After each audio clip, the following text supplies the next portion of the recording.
Hey you guys, it's 65 degrees in Chicago, and guess what? The night is darkest before the dawn, and the dawn is coming.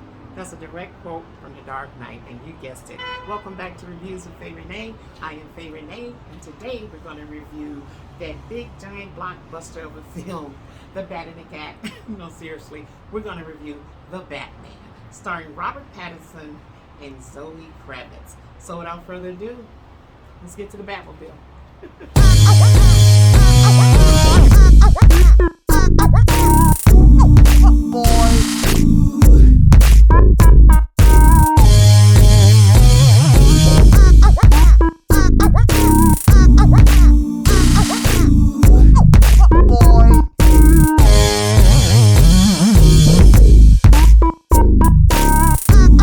The Batman was directed by Matt Reeves, who wrote the screenplay along with Peter Craig. Okay, now, I had a lot of inquiries about the Batman movie 2022.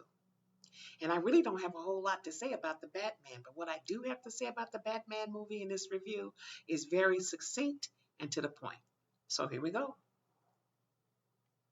So basically, Batman 2022 is reinvented as more of a crime fighter / investigator, and he spends his time throughout the entire film seeking out corruption in Gotham City, politics, City Hall, etc., and also trying to find a serial killer, the Riddler, played by Paul Dano. I love the look of the movie. It was very dark, but it was beautiful. Even though it was filmed in really dark light, they did a great job, the cinematographers, because you could see everything. I particularly love the murder scenes. They had a real hint of Hitchcockism to them. I thought it was some great shots. I did like that a lot. That's hard to replicate when you start doing Hitchcock, so good job with that. And Miss Zoe Kravitz was fierce, powerful, and beautiful. A wonderful, much improved, new Catwoman. And there is a powerfully long list of A-list actors in this movie, such as Jeffrey Wright as James Gordon. John Turturro was Carmine Falcone. Peter Sarsgaard was Gil Coulson. Andy Serkis was Alfred, and he was great. And Colin Farrell was the Penguin. Fantastic. Now, while the renovated Batman investigative crime fighter theme sort of worked, the flip side of the things in the movie that didn't work were as follows. Sorry. First off, the Batman tried a bit too hard to be the blockbuster we were all waiting for. It just seemed like they tried really too hard. You can over-try and screw up. Now, while the Batman did have some really good chase, fight scenes, all the action was really great, I thought that it felt like at times it was 3 movies in one, okay? And that was not great. And I think that happened in its attempt to be more of a mystery and whodunit instead of just sticking to a basic theme of a superhero film. That's my take. Next, the movie was way too long. It was 3 hours. However, it was engaging throughout. But that's because they kept going left and then right, and left and then right. Not only did it seem like 3 different little segmented themes at the same time, it seemed like it had 3 different endings. It just kept ending and ending and ending. So there's that.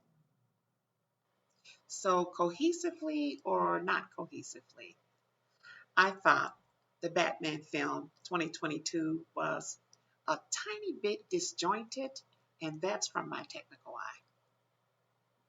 However, the consensus seems to be more people like it than not. However, one thing everyone agrees on is way too long, and the love story fell flat. Okay, now. Okay, final thoughts. Overall, I really like the Batman. However, the love story never really developed between the bat and the cat like I had hoped and a lot of people had hoped. It kind of really was just not there, or it was very superficial and sort of fell flat. So there's that. Now, having said that, I thought that overall, all the actors really hit their marks. But the characters in the movies sort of lacked empathy. And that, to me, that goes to writing and production. Maybe next time, in the two upcoming sequels they have planned for Batman and an upcoming series on HBO, the producers and the writers will get it bat perfect. Okay, now, so if you're a Batman fan or you like really great action-packed films, this is your movie. Go and see it. I thought Batman overall was worth the see, especially in the theater because it has great cinematic effects. I give the Batman a 3.5 out of 5 stars. Go see it with a friend and then talk about it later about everything that you wish had happened. All right, now, if you have not subscribed to my channel, what are you waiting for? Hit that red subscribe button below once, check the little bell once, and you will be reminded only once the next time I drop a powerful, super unconventional, crazy, cray reviews with Faye Renee hot video drop. And you don't want to miss the Power series. It's for adults only. That's because it's adult language. Y'all know I be cussing sometime, but that's on the Power thing. Now, check this out. Reviews with Faye Renee is planning our second annual after Oscar party.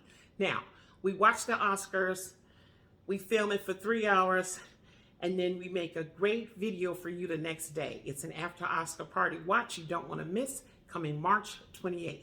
That's Reviews with Faye Renee's second annual after Oscar party celebration. And finally, check our social below. Look us up on YouTube. We love new subscribers. Look us up on the web. Find us on IG, FB, everywhere. And with that, that's it. That's all. This is Faye Renee.